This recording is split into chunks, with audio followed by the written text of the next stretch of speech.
Hello, welcome to my channel. Today I want to share the information with you how to use electronic handbrake. So first let's have a look. Right now the handbrake is on. You can see the white light with P, so it means the handbrake is on. Also you can tell from here the handbrake button yellow light. So we want to turn off the handbrake right now.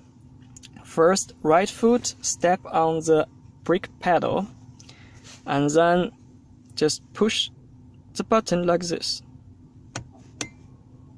The yellow light is gone, as well as here.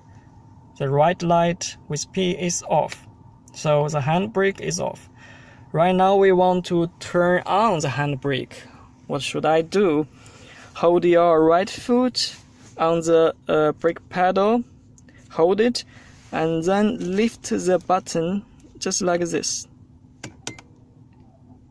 The yellow light is on, as well as the right light here.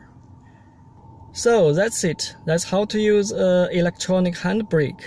It's very convenient and easy. Please remember, when you sit in the car, just relax and stay focused. Driving is easy peasy. I hope you will enjoy the video and see you guys next time. Bye!